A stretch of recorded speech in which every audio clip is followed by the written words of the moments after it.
Thlarau thilim chuan min kai khuai sela min pui sela min chen chil sela di kan du tak zeta inhena kan koltir ani lalpa zena hian ai hun relo te minit som pangavel nang ma fak che nang ma chibai buk chikan tumani lalpa he hun poi huta kan hlane Thlarau thilim chukan soma zakham na Thlarau nang min pekhi ki mani hian zale ni nom sela thil ti the nain thuam om kan be zena lalpa kan ma mon che Sing nun ka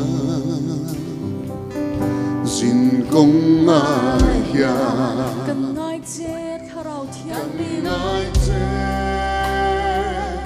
Thlarau thian min kai la chung van kan nan khen thengi ngai la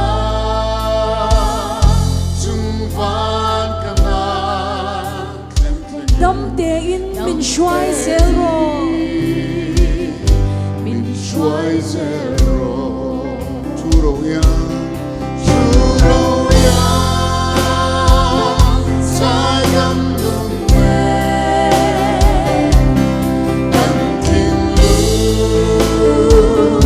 Rom wakatla Unsamon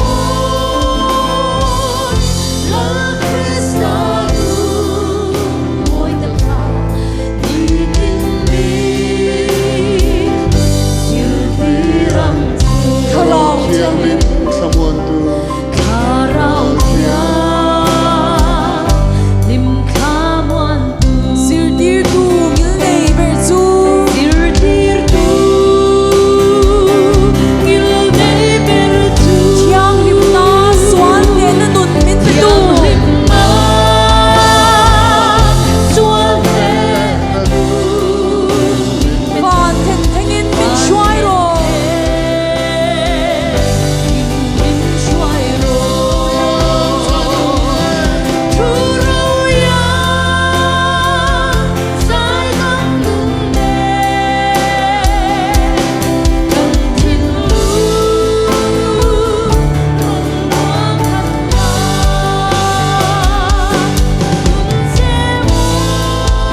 phi lo le che le lo pe ô van thi lâu lê ngang we ke le no van phi lo le che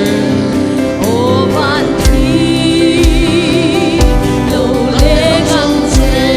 o van phi lo le che ô van thi lâu lê ngang so chu we si chen ti xoay chung quy xin thêm tiếng la cầu săn hậu để biết thì hỡi hỡi so lo ra lâu ra gần gần kề ya thu rồi ya dài đắng đừng mê gần thiên lung rộn rã thân na che môi lời Krishna môi tất cả đi tin lý răng thu rồi ya dài đắng đừng mê gần thiên lung rộn rã thân na che môi lời Krishna môi tất cả đi tin lý diệu đi răng se moi le Kristan moi lời Krishna môi tất cả đi tin lý diệu đi răng Amen. Zene Lalpa Thlarau Elim kan soma. Thlarau Elim kan soma. Kan zio mo kan nena che tu kan som tharle. Ifa pai su Krista min kan dila che. Amen. Chule.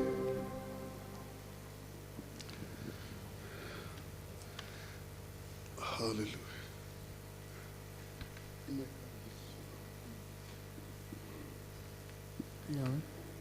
Oh. Kan chaklo nia hian min mai tu te hi an tlan sia san chuan min mai tu ten nilwa kan mang an nia hian min mai tu chu kan bulom thina kan lungai nia hian min mai tu chu min nem turin om thi kan chaklo nia te kan mang an nia te lalpa lam hoilo thilo kan om ni te kan lungai nia te hian min mai tu kan Pathian en kim ti thei hian min om pui du thina kan bul om ma du thina min kalsan phalwani lalpa chu fakinom ro se min do tu te laka min hum him ma du thina min do tu te laka min ven him ma du thina achan chu ami kan iwangani hallelujah Kachaklo Tami Apo Min Kalsa Lohi Naire đâu tu là cả mình Dotula Kamin Hu cái tan độ cả ni buatsaih chi Katan Doka Kachaklo chang ni apotile Kachaklo Tami Apo Mikal Simlo Aire Kalsa Lohi Naire đâu tu là cả mình Kamin hu Katan Doka buatsaih chi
dam na dam om lo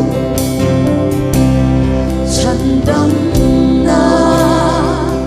dam na om lo kong dang re ki om lo kong dang re hria om lo om le tu lali swa le thu tak lali nama swa chapin mini so hi go ta khang che ka ta ni ta ni ni si ta ka ni si song song ai po ya ni nang ka ni ka lo su lali swa Kristan chandam na kong wen buatsaih saka chu kan Thlarau tan chandam na ni he taksa tan poin chandam na ni kan mang annia kan in hum himatu kan kul Elim Sound lali swa Krista thoki he chandam na thoki ni amen hallelujah chandam na dam chandam na dang na chandam na dam om lo tile te chandam na dang na chandam na dam om lo chandam na dang na hallelujah dang na dang na chandam na dam om lo lali swa Krista chandam na amen hallelujah chandam na dam om lo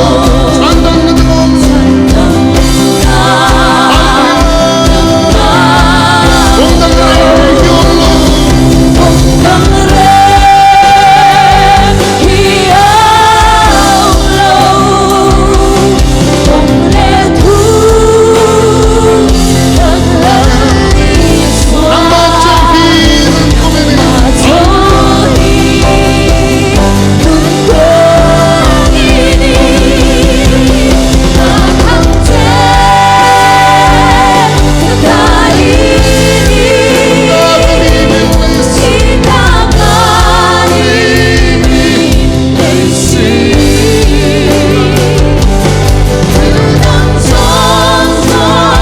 ai po ya ni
Amen. Hallelujah. Lalpa kan nei ve tlat mai trong chan tur kan nei ve tlat mai chu alom amani teru chu ti ni lo sela kan thla te muang om lo thin mange tu nang huna ti hen teru lalpa hi thamange lalpa hi thani zaina helai mona trong trai turte thungai thla turte kan kal khomi vam thate lo lem kan mang anni ate kan lungai ni ate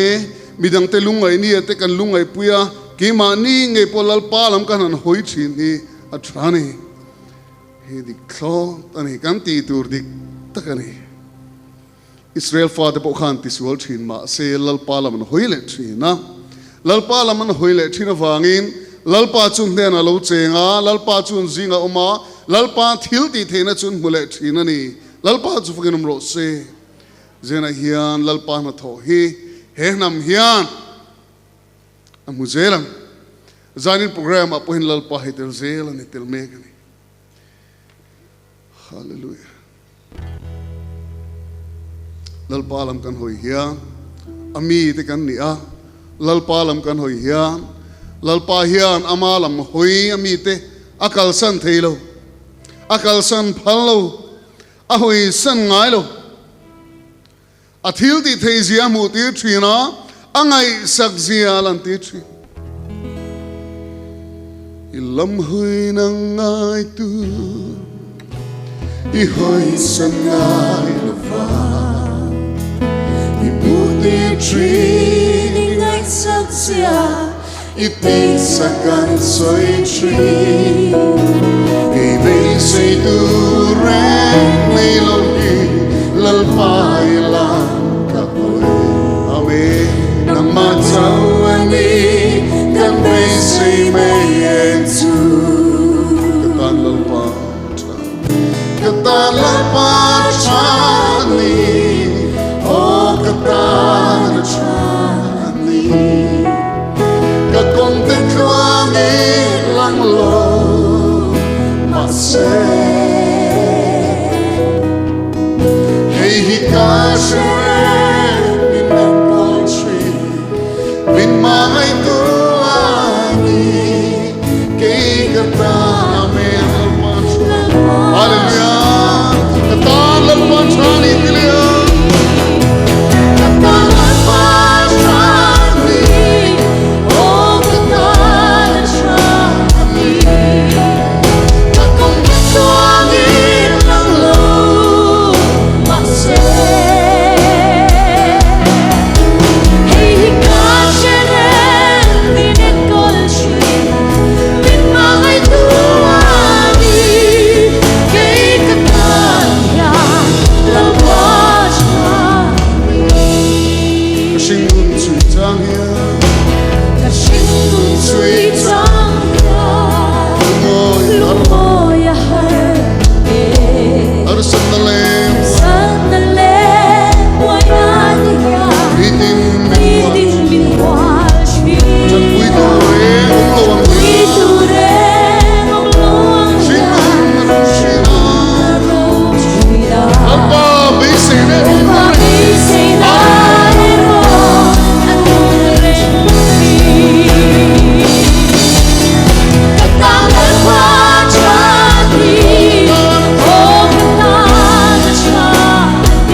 ba chani tire lote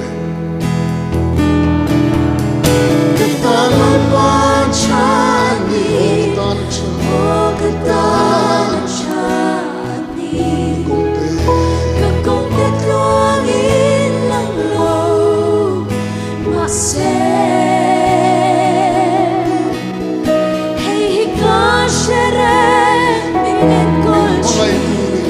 min mga duani, kay katanya, lalpa chani.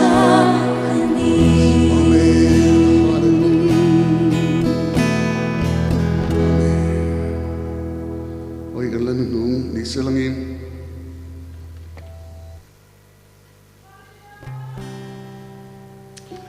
lali suane ani hichuang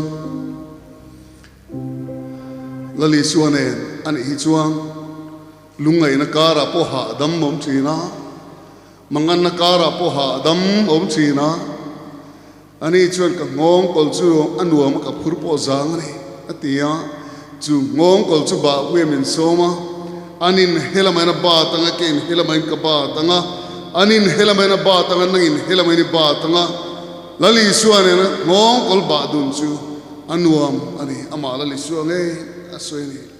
chu vain kan sing nun hi tun din muna po hian thina te torna te in dona le mang an ril tram na ra khak ta wangin helai mun kan kal khom lalpa kan aw don ani na hian lalpa ne chun anum dan oma lalpa ne chun hadam zo ka dan hadam zo ka tor dan oma voin thleng nga tun din mun kan thlen theina po hi harsan kara po kan lo mani harsan kara po kan limani an ron ti te kini nge pun lalpa na to kan muni kan tina cham hi lalpa kan hena wangani lalpa ne kan tor wangani hallelujah kan sin ko Oh harga kaya, harsana,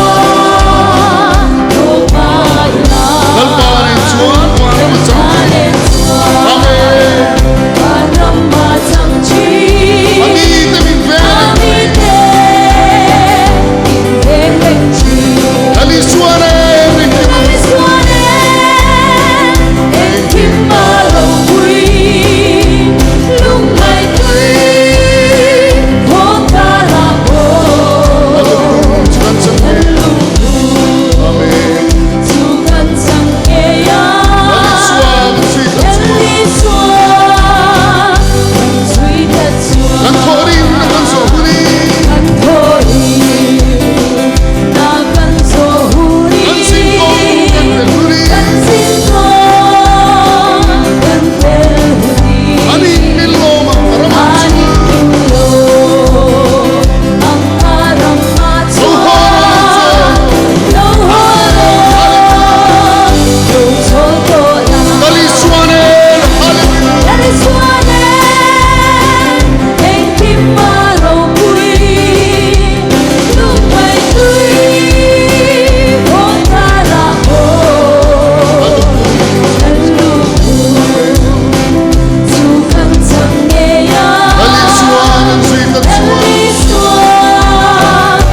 chi kanun le thina itan rim tuya lo chang foro se mai che ka thiam bem mai che ka thiam bem idu zom ti mai lo chu nam mai che ni mangai si katan rin omna katani rin omna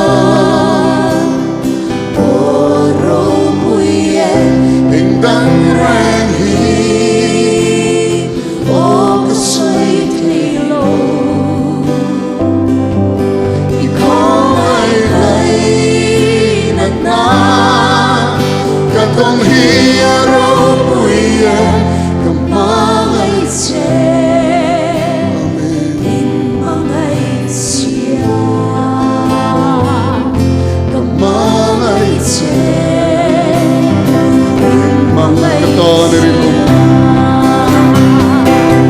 Katani rin omna ro puye dang rang hi o ka sai thilo I khoi lai na ka kong hi ro puya ka mai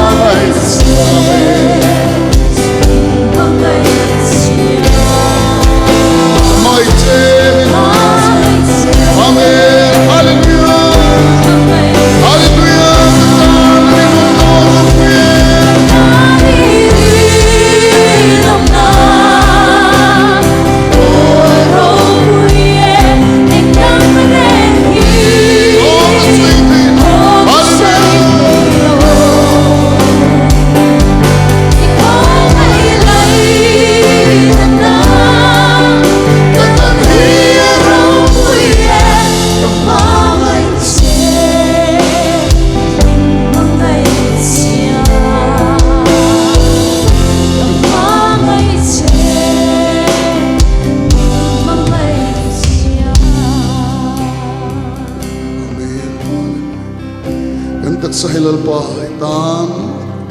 itan kan ti ve thil tam tak kan ti thilo itan hi an thil tam tak kan ti thilo thil ro pui tak po kan ti thilo ma se kan taksa itan kan hlana kan taksa hi manatang kan hlana ke mani thilo hi lalpa hi manatang kan hlana he hi lannon ka du tri tin chung trai nai kan tok doni o Hey lang ka duchi kanun let hey na tehi itan rim tu ya lo sang fo se mai che ka thiam ne mo mai che ka thiam ne mo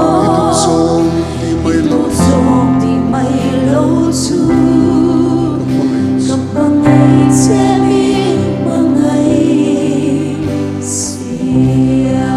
mai che ka thiam ne mo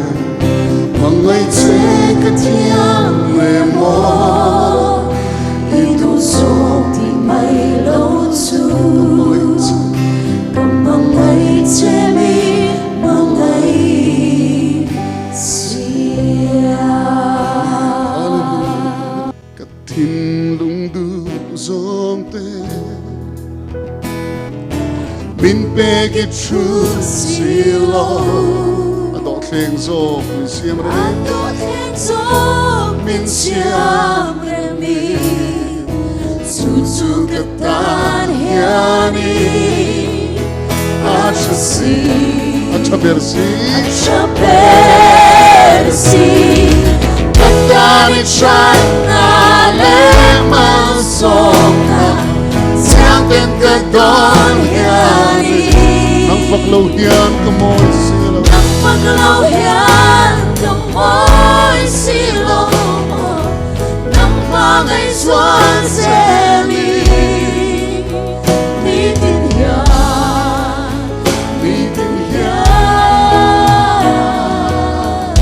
kanun nai kana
thilen kim hi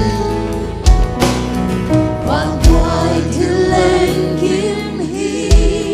silpuan chung nu ang hian Sil quan chung nu ang hian kha kin an lom dong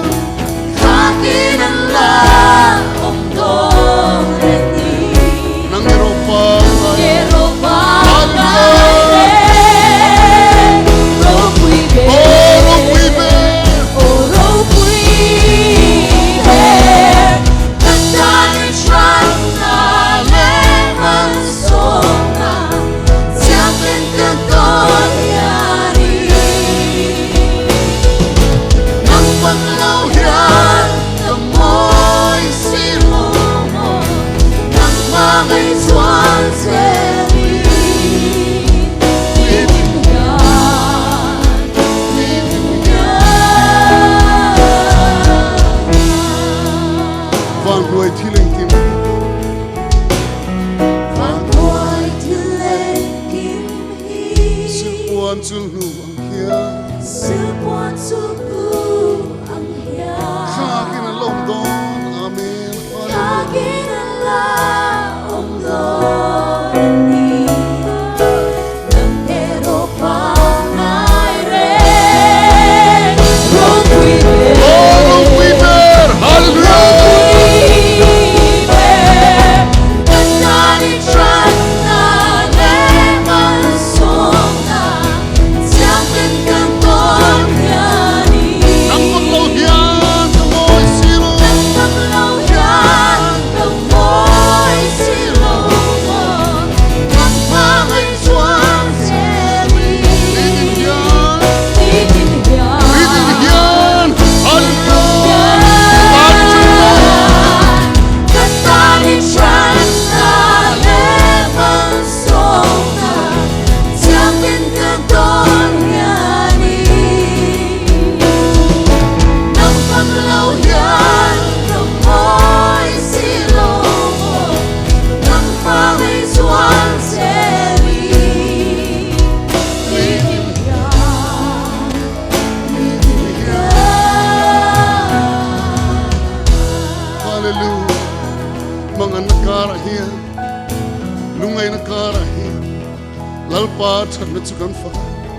chuchural do dan chabirani hallelujah Jehoshaphat zai pol te manda lalpa chat nan fa lalpa joy moya chuta chuan mel ma te ti go minanom lalpa chufkin bros hallelujah zang ni na kan tong trai dam himo lalpa chan du chini hallelujah lalpa chan cha chini ka thinlung du zong te min pe ke tu sila hallelujah ka thinlung du zong te min pe ke tu silo Begging Amen. silo adon theng so mi siamre mi Adon Hey, he's here, everyone. Siam amen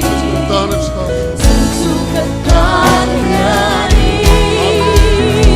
Ajasi Ajabesi Katani tran na le malsawm na Siapin kang kon yani Ang paglaw yan Kamoy silo mo Nang pangay swan seri Living yan Living yan van huai thilen kim hallelujah Van huai thilen kim hi silpuan chung nu ang hian Sil quan chung nu